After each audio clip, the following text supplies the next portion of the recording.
我宣布，秦贝贝同学，由于你违反了高翻院守则，你被开除了。什么？开除？我是你的粉丝啊，你怎么能开除我呢？我妈妈赞助了学校投资了。赶紧出去，别在这浪费大家的时间。我喜欢。把这也拿走。你们给我听着，在高翻院别给我来这虚的，在翻译现场，没有虚的，只有真才实学。所有人都可以开除我，但是你不可以。我喜欢了你那么多年。自己犯的错误自己负责任，在翻译中也是一样的，不要指望你的搭档为你的失误买单。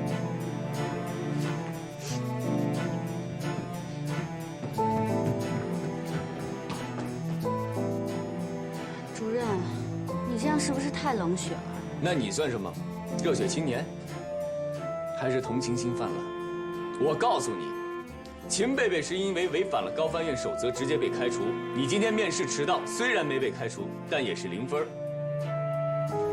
高翻院不要一群猪的队友在一起抱团取暖，我要的是精英部队。下面我点名，挨个来面试。1号，乔飞，跟我来。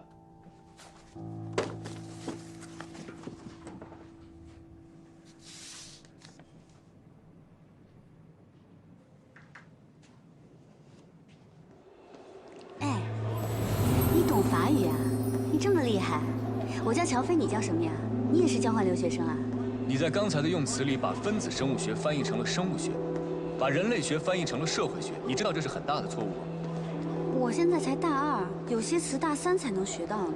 不要以为学法语是很好混的一门专业，大1进校玩1年，大2出国交流混1年，大3、大4谈个恋爱就可以拿文凭。你们这样学法语是胡闹。你凭什么说我胡闹？我告诉你，我是因为学习成绩优秀，我拿了奖学金，我才来瑞士做交流生的。我的梦想是成为一名翻译官。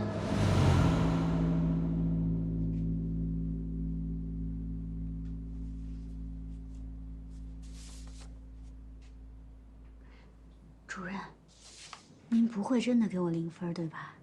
您就说说气话。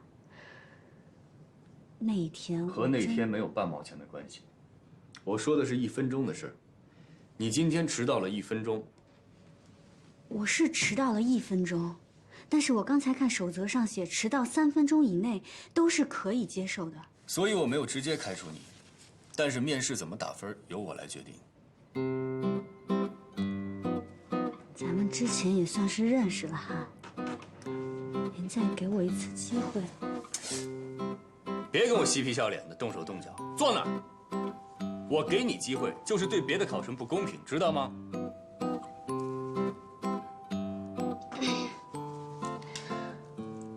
我今天之所以迟到了，是因为遇到了一些特殊状况，我已经尽最快的努力赶过来了。迟到就是迟到，无能的人才找理由。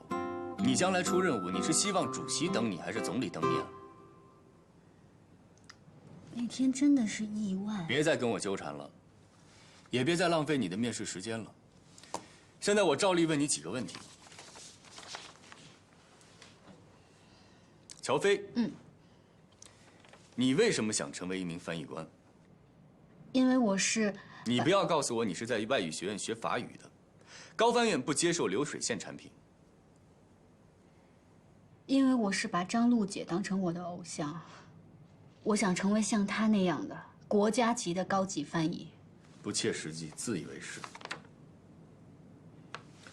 你的成绩倒一直还可以，是挺好的，我一直是第1名，我是学霸。在学院里第1名，不代表在高翻院是第1名。我们招揽的是人才中的人才，拔尖一点都不稀奇，出类拔萃才是我们需要的。你既然一直是第1名，那为什么大2在瑞士做交换生的时候被扣光了奖学金，提前回国了呢？那个真的是我人生中唯一的污点。那次我碰到了一个特别坏的人，就因我犯了一点小错误，他就去挑我的刺，告诉我们老师，我被扣了1半的学分呢。分子生物学和人类学这样的词汇都弄不清楚，你觉得这是小错误吗？档案里还写了。别动！那你是怎么知道的呢？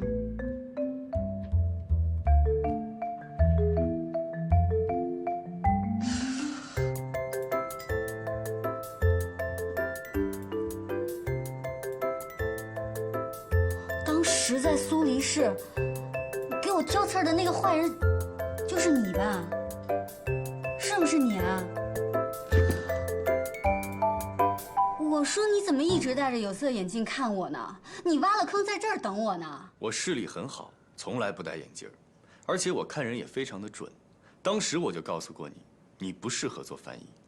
真的是你啊！你说不适合就不适合，你凭什么这么早给我下判断呢？你要再这么跟我纠缠，你就是影响面试。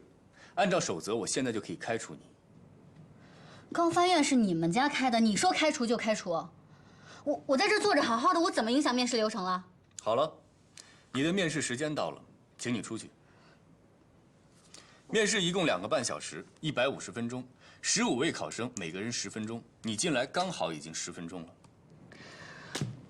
您忘了您刚才开除了那个粉丝吗？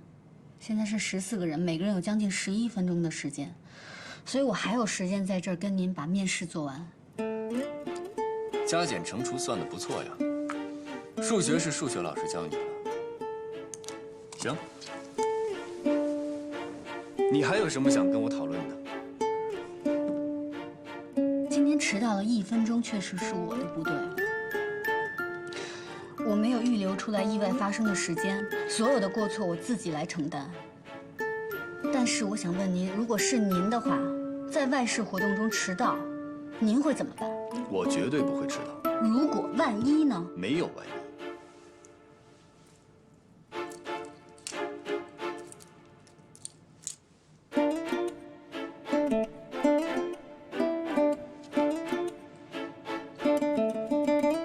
你把表调快了半个小时。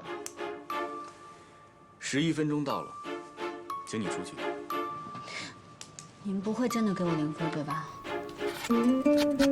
出去。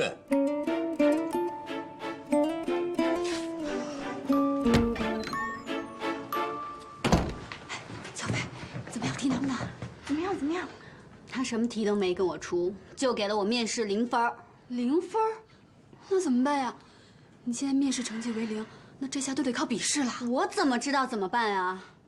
他这个人魔就是想故意刁难我。我乔飞要是被他程家阳赶走，我就不姓乔。下一位，郝哲做准备。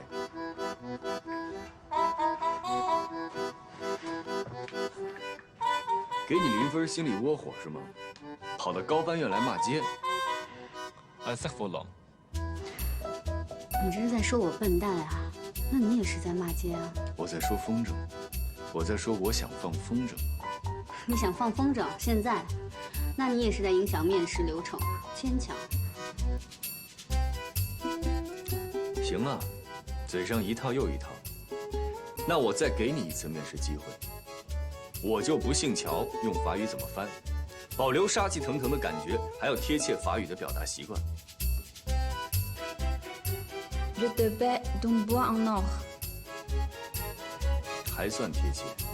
等一下，我回答上来了，是不是不用得0分？当然，我给你10分。才10分？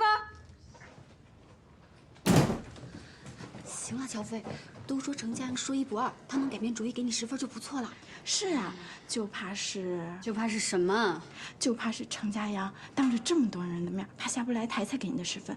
其实啊，他已经10分讨厌你了，那你就会10分倒霉。我现在10分生气。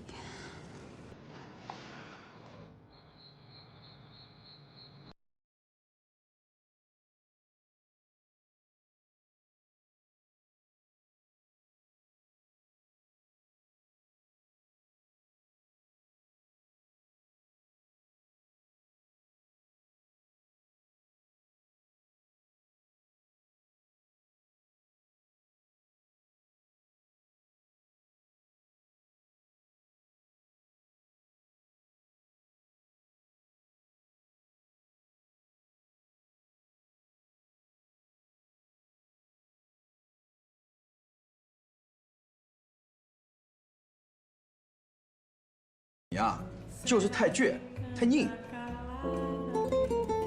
你去高翻院我管不了，但是你别影响我这儿的工作。我1周4个晚上，你要是来不及，你就给我走人，更别想跟我提前预支工资。我知道，我肯定会来的。您千万别把我炒了，我就指着这点生活费呢。知道就好。我知道你们家的情况特殊，你打个工不容易，但是你要知道这个勤工俭学4个字儿，哪个最重要？啊？学。是勤劳，懂吗？赶紧干活去。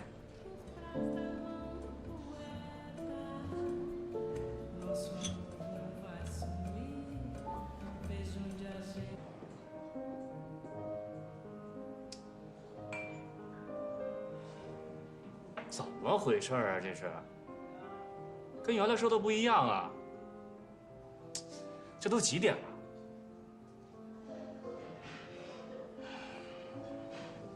千金小姐架子大是吧？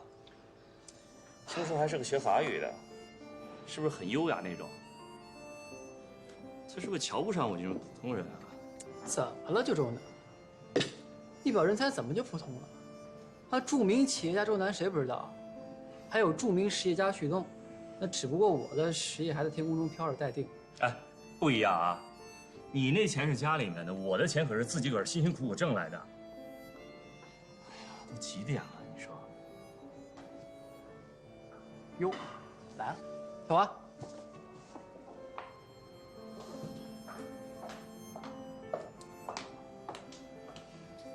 不好意思啊，旭东，让你跟你的朋友久等了。没事儿，周南，我特好一哥们儿，大美女文小华，美女加才女，上街女神。你又胡说什么呢？你好，周南先生，很高兴认识你。文小姐，我今天能见到你啊，那才真的是荣幸1000倍，高兴10000倍。今天能见到你啊，真的是太有缘了，太棒了！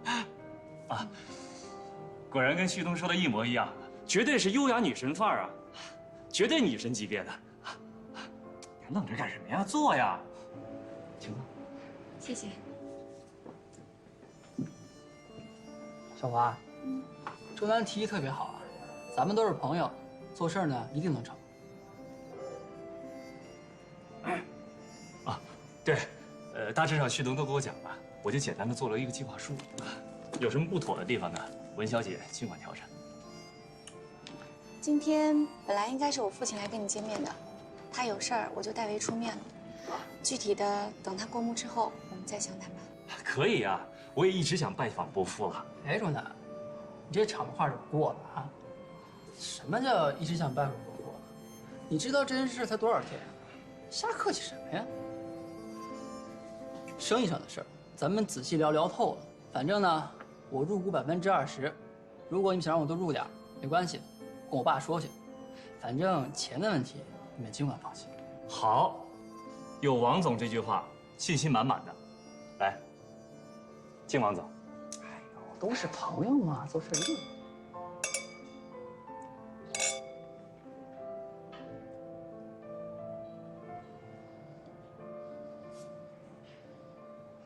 昨晚1点钟翻墙回来，被我逮个正着，这不是第一次了，经常晚归，住宿费到现在还没交，就剩他一个了。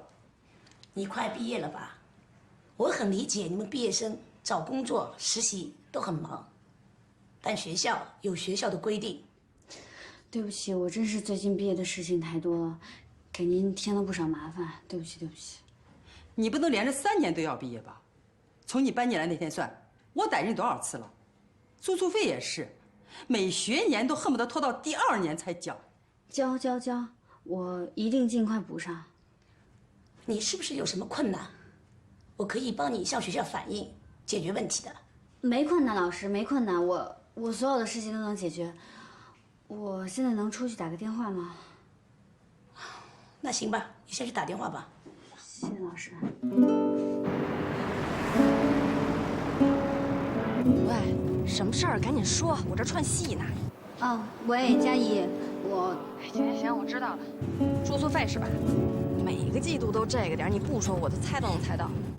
你你先借点钱给我呗，我回头按银行利息还你。哎呦，没事儿，你先留着用吧。你放在我这儿呢，不靠谱，还不如借给你呢。要多少啊？这回5000你有吗？1000是住宿费，还有4000。哎呀，我的学费都是系里帮我垫的，我自己攒的也差不多了，还有4000块钱。行，5000没问题。家爷，我刚发劳务费，钱我马上打给你。但是你得答应我一条件。我今天吧，刚把我那经纪人兼助手给炒了，我觉得给我接那戏太不靠谱了。你呢，交完住宿费以后，收拾东西来我家，咱俩一人一间房子，我保证平时没什么事儿，我绝对不打扰你。你爱干嘛干嘛，爱几点回来几点回来，我也肯定不打扰你学习。但是，在我有需要的时候，你必须要充当我的经纪人兼助手。我知道你最近忙，能不能帮帮你姐们儿，行不行啊？我保证，没什么事儿，我肯定不烦你。好，我知道了。那行，就这么说定了。我这儿来一电话，先不跟你说了。周末下期我找你去，啊。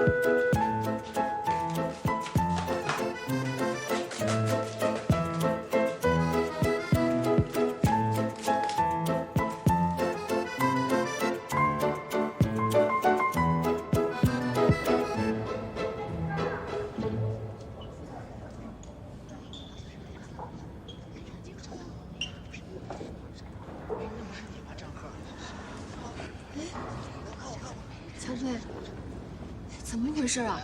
合格线110，你总分超了呀，怎么没被录取？你是不是得罪什么人了？乔峰，我估计你就是得罪那程家阳了，他外号叫人魔，你敢跟他叫板，他肯定卡你。不能让他毁了我的分音吗？哎，乔飞，乔飞，你去哪儿？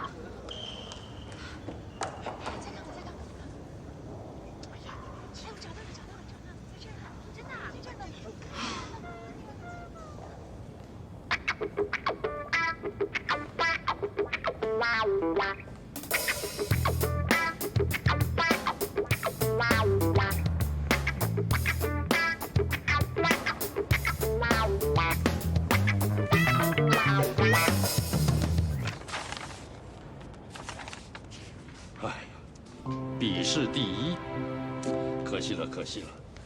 佳阳，你是不是太严厉了？程主任也没想到今年院里的评分标准变了呀。迟到就是迟到了，给他见习实习资格吧。我就知道，他还是爱才的。这样的好成绩，在我们高发院，我记得只有1个人拿到过。我当年没那么高，那肯定是佳阳了。你佳阳是直升的，没进过实习考。那会是谁啊？哦，我知道了，小华。谁在说我啊？哟，小华回来了。什么时候回来的？你们说一声。佳阳没跟你们说吗？是他去机场接的我。我这个弟弟啊，真是的。你又没回来上班，我没必要什么都跟大家说吧。田主任，高翻院还欢迎我吗？当然欢迎了，回来带项目组吧。我还是先做讲座吧，我刚回来，项目组压力太大了。也好，这个学期你就开讲座，1个礼拜安排2次，如何？好。没诚意。我们要找开讲座的老师，去外语学院找不就行了？哎，佳阳，小华的讲座跟别的老师不一样，他在法国待过，又在瑞士那么久，还懂商务这一块，一定大受欢迎的。那不一定呀，杠上了。他呀，就是这么孩子气。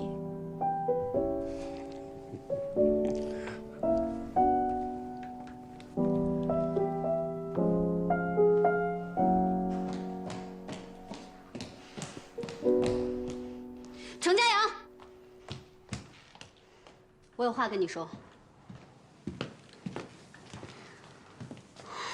我问你，你是不是临时改了达标要求，故意把我淘汰了？你觉得你自己这样很厉害吗？你毁了别人的梦想，很开心吗？乔飞，请你冷静一点。我没办法冷静一点。你知道我为了进高翻院，我已经整整努力了7年了，就是因为我不知道什么时候得罪了你，你就要把我刷了。你如果是因为法语水平把我淘汰了，我没话可说。你这样报复我，你就是下三滥。下三滥？谁下三滥？我说的就是你。我笔试分数125分，就算你面试只给了我10分，但是我135分也超过及格线110分了。你为什么要淘汰我？本来我没有必要告诉你，但是既然你问我了，那我就告诉你，今年达标不只要求总分，还要求面试、笔试双达标。你的面试不及格，所以不予录取，明白了？以前总分超过及格线就可以了，为什么今年要双达标？还不是用来针对我的？针对你？你以为你是谁呀？高翻院没你不行吗？地球没你不转了吗？我告诉你，这里是高翻院，不会迁就任何人。你的面试不及格，就是不予录取。难怪他们说你是变态，说你是成人魔。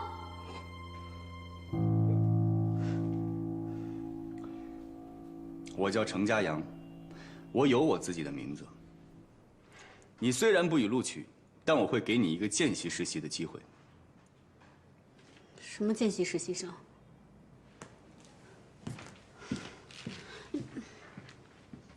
啊，这位同学，程主任的意思就是说，不算正式实习，但同样参加实习期间的3次淘汰考试。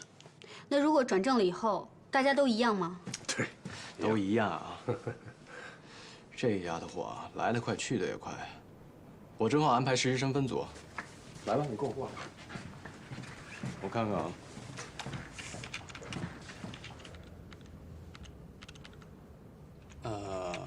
怎么了，老师？你的同学们都已经选好分组了，然后梅梅老师那儿也满了，所以我不带他。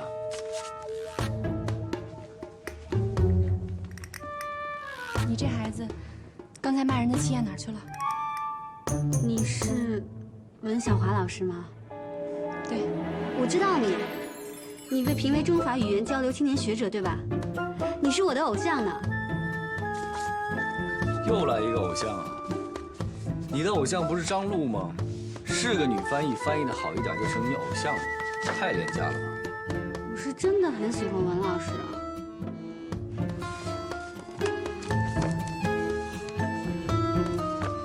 主任，是我太冲动了。我之前以为自己进不了高翻院呢，请你大人不计小人过。套近乎、拍马屁在高翻院都不顶用。对，但有摄影镜就关掉。我说我自己呢。行了，佳阳，你看实习生针锋相对啊。我挺喜欢乔飞的性格，你看在我面子上就带他吧。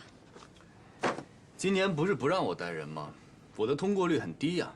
你不是让他当见习实习生吗？不算人数。你要是不带我，你就是小心眼儿、记仇。拿话堵我？你以为我会怕你吗？你也真是的，服个软不就行了吗？跟他道个歉，就什么事儿都没有了。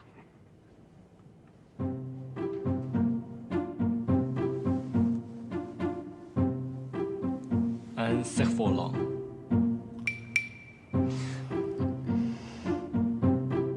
要我带你也可以，但我有一个额外的要求：转正考试的时候，只要你没有考到第1名，就算淘汰。接不接受随便你。我接受，我一定会努力考到第1名的。1，我对你的努力没有丝毫的兴趣，你淘汰只是早和晚的问题。2，高翻院法翻组的学生一律不许迟到。3，高翻院的规则都给我记下来。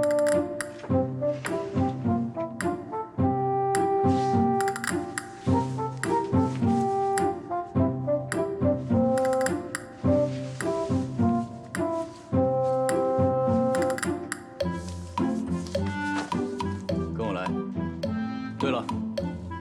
手表给我。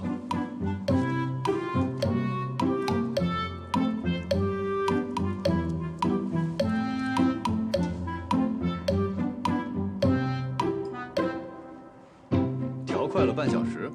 我说过不会再迟到了。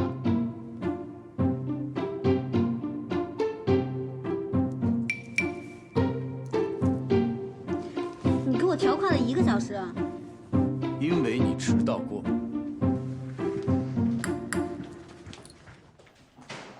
准备一条睡袋。睡袋。加班的时候想睡在地下也没问题，反正跟我没关系，我不会带你。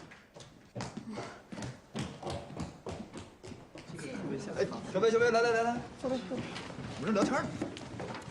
行了，都不用让来让去了。你们大部分人很快就会被淘汰，将来有的是时间在家里做。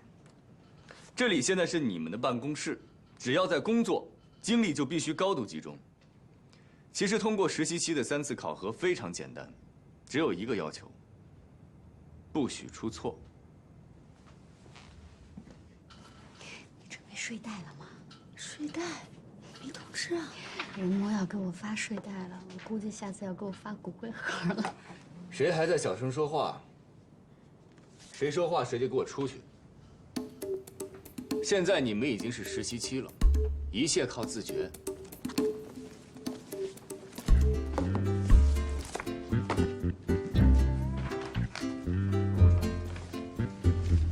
我不说话，我用眼神杀死你。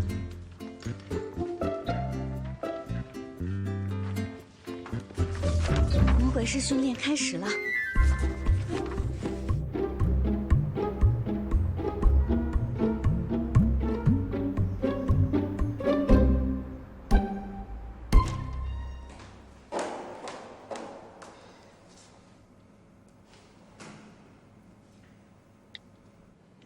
倒数3秒。Les nymphéas sont une série d'environ 250 peintures à l'une élaborées par Claude Monet, impressionniste français pendant les 31 dernières années de sa vie. Ces peintures représentent le jardin de fleurs et plus particulièrement la bassin de nénuphar. 这种内容还行吧？对啊，你这种训法，万一把他弄得没有自信了怎么办？这种跟读，就算不懂法语的人都能蒙得1、2句，有什么会自信的？ Également dans d'autres œuvres comme la tableau de la Sierra Nevada Saint-Lazare。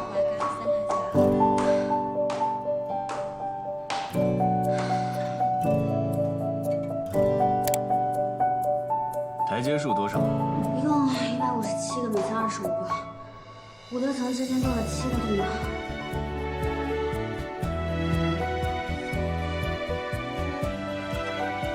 去帮我买5杯咖啡回来。你们喝什么？那幸亏我不是你的实习生。不喝算了。我要1杯热巧克力，半糖少奶。拿铁多1包糖，谢谢。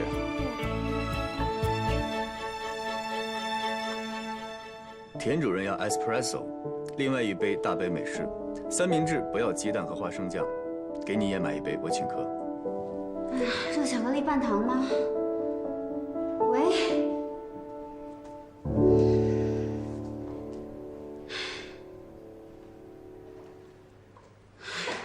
老大，我祝你长命百岁，永不退休。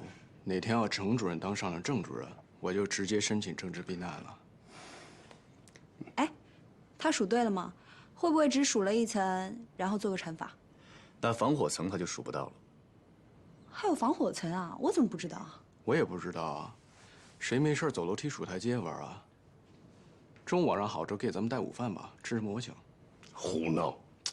程主任都可以让实习生带咖啡。 带咖啡也是我训练内容之一。练什么？跑腿啊？练注意力。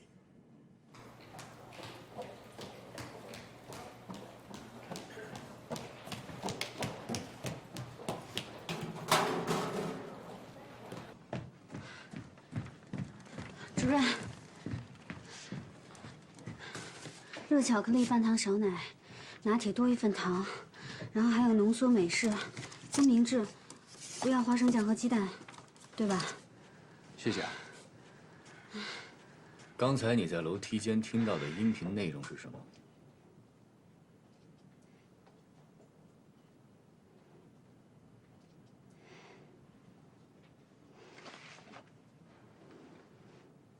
刚才在楼梯间听到的音频内容是什么？内容我记得。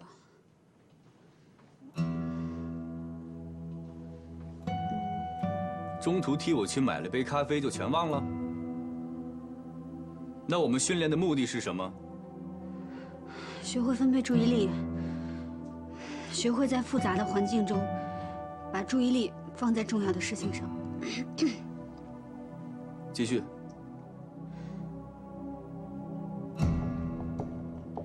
我台阶数错了吗？我跟你说结束了吗？没结束吗？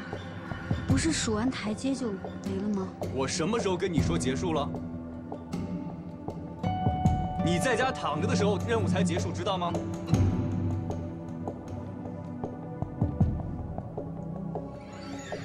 是你说请大家喝咖啡的。我们招的不是跑腿的，我们花这么大的力气培训你们，不是让你们去买咖啡的，而且是你主动同意接受高难度附加考核。你不要再跟我找理由了，赶紧总结一下，你听到了什么？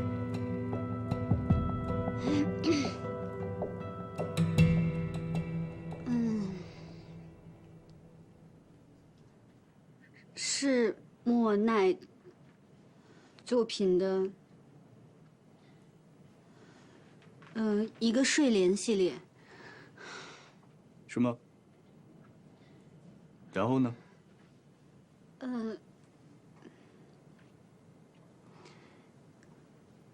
还有一个圣什么火车站，对不起，主任，名字我没记住。勉强通过。你给我记好了，下次再由个人原因没有完成任务，不许再给我找理由，听见了吗？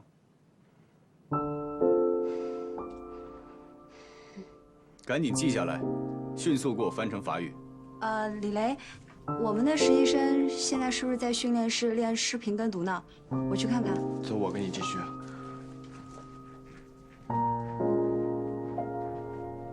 主任，我现在去。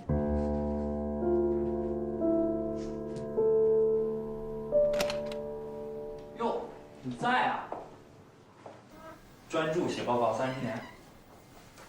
挂号处写着你休息，外面那么多人挂不上号，你在这写报告，你想干嘛？没什么，恭喜你，马上要当副主任了。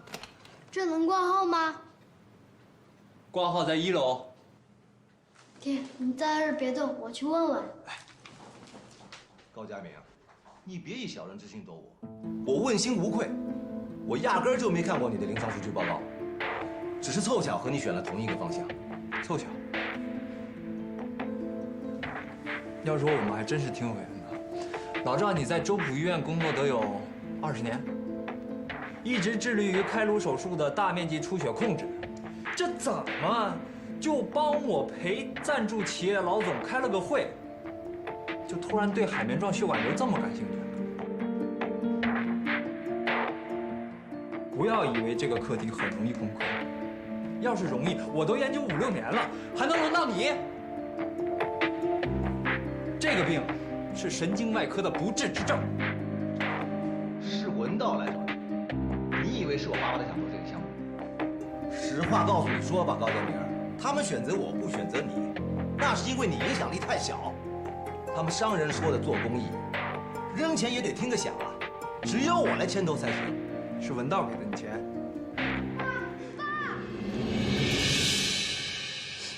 我的病是个不治之症。就是你说的那个海绵状血管瘤。我说那是不治之症，我又没说你一定会死。只要你控制得好，最差也就现在这样。你别哄我了，我脑袋都3次出血了，这个肿瘤压在我的中枢神经上，一直在长。再出血，我的命就挂了。它就像个定时炸弹。随时会爆。行了，您的话呀，我也听明白了。您得的这个病确实是不可逆，但是要是治疗得好，通过手术是可以把肿瘤切除的。大夫，您说的这是真的？真的可以把我脑袋里这个定时炸弹去掉？你放心啊，我对你负责。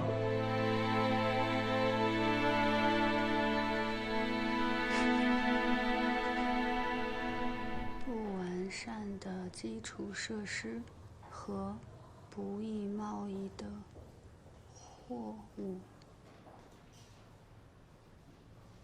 不易被贸易。哎，乔飞，你怎么没去吃饭？没胃口。你上午的事我们都听说了，太惨无人道了。怎么，是不是又给你布置作业了？画卷舌音，数着台阶儿跟读，不能数错，不能读错。要买4杯咖啡，有的加糖，有的不要糖。少奶，不加花生酱，不加鸡蛋。我哪知道这是陷阱还是任务啊？买完以后呢，跟你说让你背诵全文，对，就是艺术评论。我跑腿买了咖啡，我还要给他背诵全文。哎，乔飞，你没事吧？你的脸好红啊！好着呢，38度恒温杀菌。哎，要不这样，你去请个假，你跟主任请个假，完了祝福家吃点药。好呀，那你帮我请好不好？如果去跟那个成人模请假的话，他肯定会说：“乔飞，任务期间你怎么能够生病呢？为什么记不住我说的话？不要因为个人原因影响工作，不要找任何借口，是不是？”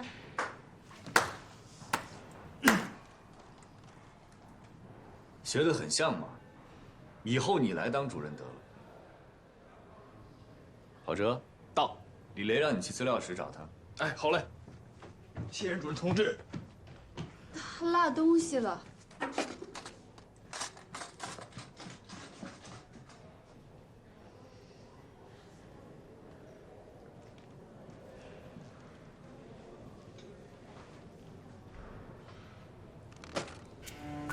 吃吧。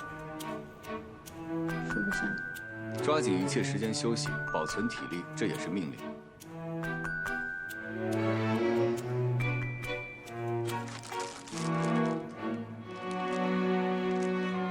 这你特地给我买的呀？以后有意见当面说，高翻院不喜欢背后议论。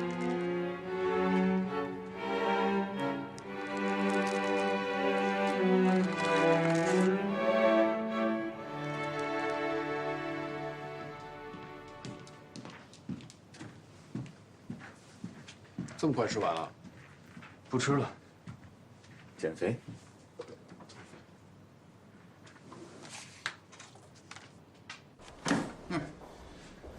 一个主治医生，为了科研跟同事吵架，弄得病人闹情绪。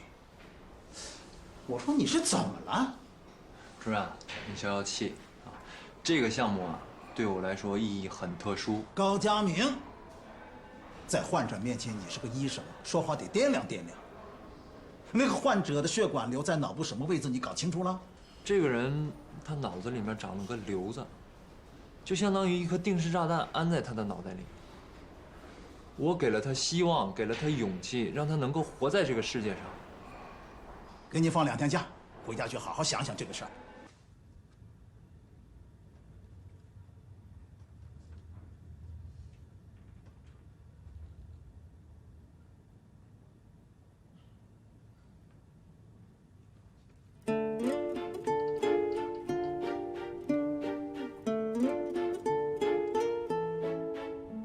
今天的交互传译练习题目不会太难，因为有的人跟我反映，说训练太难了。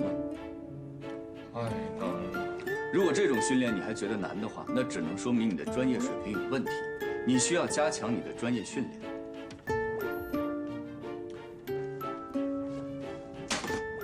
2个人自由解组，其中每个组派一个代表到我这儿抽取资料。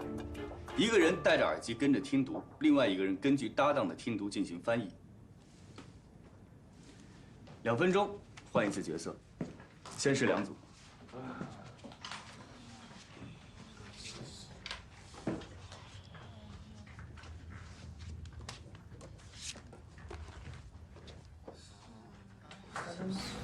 我好紧张，别紧张。我我觉得翻译完成了以后，人模肯定会让咱俩把翻译的内容总结的中心思想端到大意之类。没事儿。万一我不知道我自己说什么，万一你也忘了怎么办呀？